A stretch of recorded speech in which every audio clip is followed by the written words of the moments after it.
Hi guys, welcome to my channel. Friends, आज हम Karma reading कर रहे हैं। काफ़ी समय से मैंने ये रीडिंग नहीं की है, तो आज हम कर्मा रीडिंग करेंगे। जनरल कलेक्टिव टाइमलेस रीडिंग को आप जितना रेजोनेट करे लीजिए, बाकी आप दूसरों के लिए छोड़ सकते हैं। टेक इट इजी, ठीक है। डिवाइन एंसेस्टर मास्टर्स, गुरुदेव जी, मेरी मदद कीजिए एनर्जीज़ को कैच करने में, ताकि मेरे व्यूअर्स का भला हो सके। ईश्वर मेरे द्वारा किसी के दिल को ठेस ना पहुँचे, सब सुखी रहें। Thank you. 2 of cups, strength, magician, ace of wands, 3 of cups, hangman. Bottom of the deck है यहाँ पर 2 of wands. What's there karma for hurting you. सबसे बड़ी बात, आपके जीवन में कोई ऐसा मित्र है, ठीक है, ये कोई बहुत पुराना मित्र है आपका, जिसको ये जो आपके जीवन में जो भी मैस मचाना, उसके बारे में भी रिसेंटली पता चला है। बहुत समय बाद ये मित्र आपको मिला है, और अगर ना भी मिला हो तो इसको बहुत समय बाद आपने इतनी बारीकी से बताया अपने जीवन की दिक्कतों को। ये आपकी कोई सहेली भी हो सकती है, अगर आप लड़कियां हैं तो, महिला हैं तो। इस दोस्त को, ये आपके फीमेल दोस्त भी हो सकती है, मेल दोस्त भी हो सकते हैं, ये कोई ज़रूरी नहीं है। इनको इतना धक्का लगा है इस बात से कि इन्हें ऐसा लगता है कि शायद ये आपके जीवन में होते तो ये जो निर्णय था आपका इस रिलेशनशिप में इन्वॉल्व होने का, इससे ही आपको, गलत व्यक्ति से आपको बचा लेते। तो इस बात का इनको रिग्रेट है कि उस टाइम भाई मेरे पास नहीं था, उस टाइम बहन में तेरे पास नहीं थी, इस टाइप की कुछ बात है।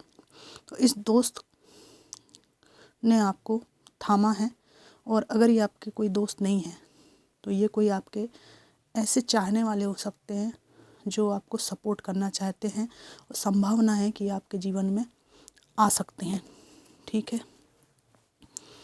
यहाँ पर इनका कर्मा ये है कि अब आप अकेले नहीं हैं, नंबर 1 चीज़। दूसरी बात ये, इनका कर्मा ये है कि आपने अपने आप को बना लिया है। यही मुझे सबसे बड़ा कर्मा यहाँ पे दिखाई दे रहा है, ठीक है। एकदम आप जो है, इनकी ये जो हरकत है, खासकर थर्ड पार्टी में डालने से, इसको बिल्कुल शॉक्ड रह गए, और आपने बोला कि अब तो संसार में जो कुछ है मेरे पास उपलब्ध, उसी से मैं क्रिएट करूँगा या करूँगी। तुम जाओ चूल्हे में और वहीं जाके बैठ जाओ, मुझे कोई दिक्कत नहीं है, ठीक है। इतना आपका मन फट गया, इतना दिमाग ख़राब हो गया आपका कि आपने बोला कि अब ठीक है यार, अब मैं मरूँ, इससे अच्छा है कि अब मैं मरने की हालत आ गई तो अब मैं जी लेता हूँ, है ना।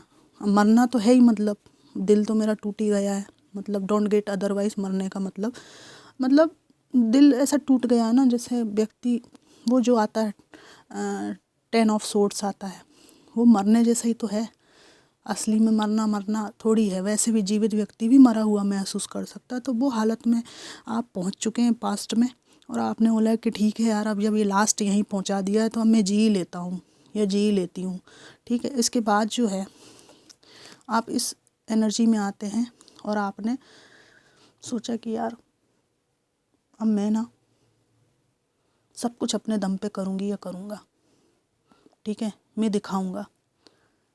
तो पहले तो आप उठने की स्थिति में नहीं थे, लेकिन आपने सब कुछ क्रिएट किया, और बहुत सारे ऑब्स्टिकल्स, ये जो है ना, ये बिच्छू या ये जो भी कहते हैं कि जंगली छिपकली, जहरीली, ये सब आसपास आपके थी। उसके बाद भी आपने निर्णय लिया कि नहीं, मैं अकेले ही अपनी दुनिया को नए सिरे से क्रिएट करूँगा, ठीक है।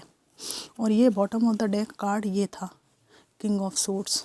यहाँ पर इस कार्ड का मतलब ये है कि आपने बोला कि किसी के अधीन में नहीं हूँ, किसी के डोमिनेशन में मैं नहीं हूँ, मेरा भी अपना एक व्यक्तित्व है, ठीक है ना। अब मैं जो हूँ ना, अपने हिसाब से, अपने विचारों के हिसाब से क्रिएट करूँगा, करूँगी, ठीक है। मैं किसी का वो नहीं हूँ, गुलाम नहीं हूँ या कठपुतली नहीं हूँ, अपने हिसाब से रहूँगा या रहूँगी। तो इनका कर्मा ये है कि जो है आप इनके इशारों पे नाच नहीं सकते अब, ठीक है। क्योंकि ये जो थर्ड पार्टी सिचुएशंस रही हैं आपकी, इसकी वजह से आपको बहुत धक्का लगा।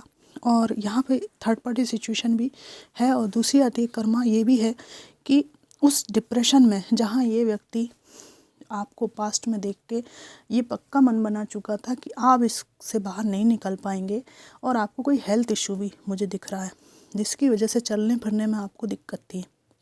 ये प्रेगनेंसी के कारण हो सकता है, किसी एक्सीडेंट के कारण हो सकता है। इसके बाद आपने ना इससे रिकवरी की है। रिकवरी करने के बाद आपने अपने फ्रेंड्स के साथ बाहर निकलना, एंजॉय करना, मतलब डिप्रेशन से स्वयं ही आप लड़े हैं और बाहर निकले हैं आप, ठीक है। अब इस व्यक्ति का कर्मा ये है कि उस शारीरिक समस्या में जब ये आपको कुछ नहीं समझ रहे थे कि ना आप खड़े हो पाओगे ना चल पाओगे और बहुत नाजुक स्थिति में हो आपने वॉक अवे किया और अपनी ज़िंदगी को स्ट्रेंथ के कार्ड तक ले आए, ठीक है ना। अब ये व्यक्ति सोच रहा है कि हाय अल्लाह मैंने क्या कर दिया, ठीक है। और इनका कर्मा ये है कि पैसे के लिए आप, हो सकता है चूँकि कलेक्टिव रीडिंग है, आप में से कुछ लोग पैसे के लिए इन पे डिपेंड थे, अगर ये आपके एक्स हैं तो। और अब इनसे अलग होने के बाद आपने उम्मीद छोड़ दी, तो पैसा आपने खुद से क्रिएट करना शुरू किया। ये जो बात है पैसा खुद से क्रिएट करने वाली बात, इसने आपको बहुत डिप्रेशन से बाहर निकलने में मदद की है। और यहाँ मैं एक बात आपको बताती हूँ कि अपने अथक परिश्रम से पैसा तो क्रिएट किया ही, प्लस आपने जो है ना, ये जो देखिए बिल्ली यहाँ पे खा रही है कुछ कटोरे से लेके, मतलब आपका एटीट्यूड ऐसा है कि तुम क्या खिलाओगे मुझे, ठीक है ना। मैं अपने खुद के विश्वास पर, अपने खुद के अथक परिश्रम पे, आज भले मैं एक कॉइन कमा रही हूँ, लेकिन मैं उसमें से भी इतनी हैसियत रखता हूँ कि उसमें से भी कुछ हिस्सा दूसरों को देने की औकात है मेरी, ठीक है ना। जो कि तुम्हारी ऐसी थी कि तुम मुझे चवन्नी भी दो तो एहसान बताए बिना नहीं रहते थे। अब ये व्यक्ति आपकी तरफ अट्रैक्ट हो रहा है, ठीक है, लेकिन आपको मतलब नहीं है, आपने जो है अपने लिए खुद ही जस्टिस क्रिएट किया है। तो ये व्यक्ति आपके जाने का गम नहीं भूलते हैं, ये बताते नहीं हैं, पर आप इनकी यादों में हैं। इनका कर्मा ये है कि इनकी सोच में, दिमाग में आपकी तरफ बढ़ने का थॉट है ना, ये बढ़ने का थॉट आपकी तरफ है, फिर भी ये आगे नहीं आ पाते। ऐसी स्थिति में इनको ये लगता है कि इनकी कमियों की वजह से आपसे दूर हो चुके। इनका कर्मा ये है कि ये आपकी प्रेजेंस को मिस करते हैं, आपकी जाने की पीड़ा को ये भुगतते हैं। और अगर थोड़ी बहुत खुशियाँ इनके जीवन में हैं भी, तो वो ये जो आप जगल होना बंद हो गए ना, साइड पीस के रूप में रहना आपने बंद कर दिया ना, तो इनकी ज़िंदगी की खुशियाँ जो हैं, जो रौनकें हैं, वो सब इनकी ख़त्म हो गई हैं। बहुत डिम पड़ गई है इनकी लाइट खुशियों की, और बहुत कम हो गई हैं। और खुशी को खोजना भी चाहें तो ये इनको बहुत गहरा गोता लगाना पड़ता है। और जब ये गहरा गोता लगाते हैं, है ना, खुशियों की खोज में, उस क्षण की खोज में जब इनको सुकून मिला हो, तो जब गोता लगाते हैं तो वहाँ आप मिलते हो, इनको आपकी यादें मिलती हैं। तो बड़ी विडम्बना में है ये व्यक्ति, और आपका गम इनको बहुत भारी पड़ता है। इन्हें ये भी लगता है कि ये खुद की ही फीलिंग्स को नहीं समझ पाए कि रिश्ते को कैसे निभाना है, और इनको लगा कि यार चलने दो, क्या कर लेगा ये मेरा, है ना, जैसी ज़िंदगी चल रही चलने दो, जैसे ट्रीट करना है करूँगा मैं तो, करूँगी मैं तो ये कर्मा भुगत रहे हैं कि ये सोचते रहते हैं कि क्या करें, हर चीज़ में परफेक्शन करना चाहते हैं, वहाँ सफलता नहीं मिलती, सबको साथ लेकर चलना चाहते हैं, वहाँ भी इनके लड़ाई झगड़े होते हैं, ठीक है। प्रयास रहता है कि आपकी लाइफ में आ जाएं, रास्ते खोजते नहीं मिलते। पास्ट में आपको लेकर गलतफहमियां इन्होंने पाली, गलत फैसले लिए, सब कुछ गड़बड़ कर दिया। और ये भी मालूम है इन्होंने कि आपको मिसजज किया है, इन्होंने कुछ आरोप लगाए हैं, आपकी नाजुक जो आपका दिल है उसको ठेस पहुंचाई है। और इस पर्सन के प्रति आपके दिल में बहुत समर्पण था। अगर आप मेल्स भी हैं तो ना, क्या बोलते हैं, प्राण निकाल के रख दिए आपने इनके लिए, है ना। फिर भी ये खुश नहीं होती थी। बड़ी गजब की महिला थी ये। पता नहीं अब प्राण के आगे इन्हें क्या चाहिए था, मेरे खुद समझ में नहीं आती। ठीक है, पर उन्होंने बहुत सख्ती से आपको ट्रीट किया और जो कुछ भी इन्होंने किया, गलत किया, उसका ये कर्मा भुगत रहे हैं और इनको सब कुछ जो है बढ़िया से मिल रहा है और अपनी गलती को अंडरस्टैंड कर रहे हैं। और लगता है कि हर चीज़ समय पे हो जानी चाहिए थी, पर मैं चूक गई या चूक गया। तो जब इनको समझ में आ रही है तो आपका मन उस साइड फट चुका है। अपने आप को ये रोकते हैं आपकी तरफ आने से। ऐसी कुछ चीज़ भी है इनकी लाइफ में जो इनको हैंगमैन बनाए हुए है। एक तरफ आपका एटीट्यूड, दूसरी तरफ जहाँ ये फंसे हुए हैं। इमेच्योर डिसीजन पे पछताते हैं ये, है ना। और काफ़ी समय से आपके बीच मतभेद है, बातचीत नहीं है। और मैं यहाँ पर 1-2 कार्ड्स और निकालती हूँ। आपका डिफेंसिव मोड इनके लिए कर्मा क्रिएट कर रहा है और आपके जीवन की सफलताएं इनका कर्मा है। क्वीन ऑफ सोर्ड्स आ गया है। एक कार्ड और निकालती हूँ, द स्टार आ गया है। तो इनको ऐसा लग रहा है कि ये आप लोग मुझे बहुत यंग एज वाले लोग लगते हो। ठीक है, आपका ड्रेसिंग सेंस चेंज हुआ है, सब कुछ चेंज हुआ है और हो सकता है एज डिफरेंस आपके बीच में हो और मेंटल लेवल भी आपका बहुत हायर है इनकी अपेक्षा। तो उसको इक्वल करने में इनको सफलता नहीं मिली। ये बात एक्सेप्ट कर रहे हैं ये कि थोड़ा सा इनको क्या बोलते हैं, थोड़ा सा इनको ढील देनी थी। बहुत स्ट्रिक्ट थे ज़रूरत से ज़्यादा और दिमागी स्तर में भी अंतर है। और ये आपको अपने जीवन में लाने की सोचते हैं, पर ये जो आपकी तलवारें खिंची हुई है ना, इनकी वजह से इनको धुक पुक मची हुई है। असल में बात ये है क्योंकि ये थर्ड पार्टी में चले गए। आपको देख के इनको धक धक की जगह धुक पुक हो रही है, धुक पुक ज़्यादा हो रही है। क्योंकि क्या है, अगर थर्ड पार्टी में नहीं जाते या आपको ये राज पता नहीं चलता तो इजीली आ रहे थे, जा रहे थे आपकी लाइफ में, कोई दिक्कत नहीं थी। ठीक है ना।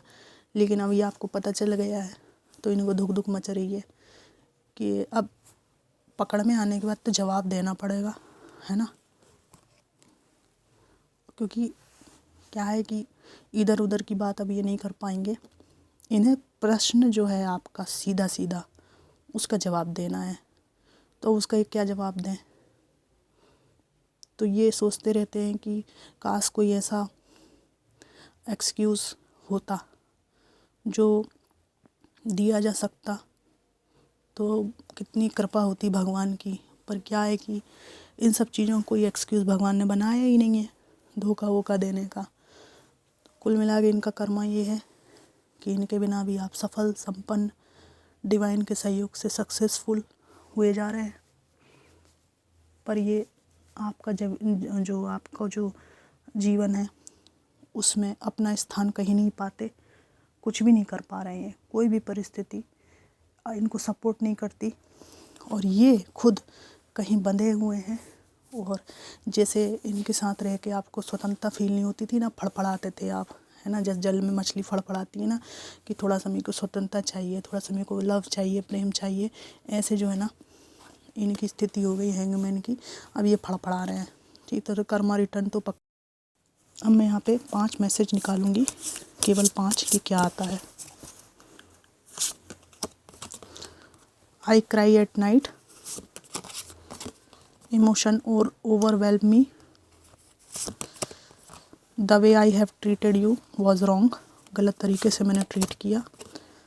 आई don't want to be who I use to be, you deserve better, मुझे ऐसा नहीं करना चाहिए था। मुझे अब पता चल रहा है कि तुम एक बहुत अच्छा पार्टनर डिज़र्व करती हो। I need to hold back my true feelings for you, अपनी भावनाओं को सहेज के रखना चाहता हूँ तुम्हारे लिए, क्योंकि वही मेरे लिए जीवन में उजाले की किरण है। तो फ्रेंड्स, ये थी रीडिंग। ये आपको कितनी मैच करी मुझे ज़रूर बताइएगा। जितनी रेजोनेट करे उतना लीजिए, बाकी आप छोड़ सकते हैं। Take it easy. और रीडिंग को इतने प्यार और धैर्य से देखने के लिए धन्यवाद। Thanks for watching.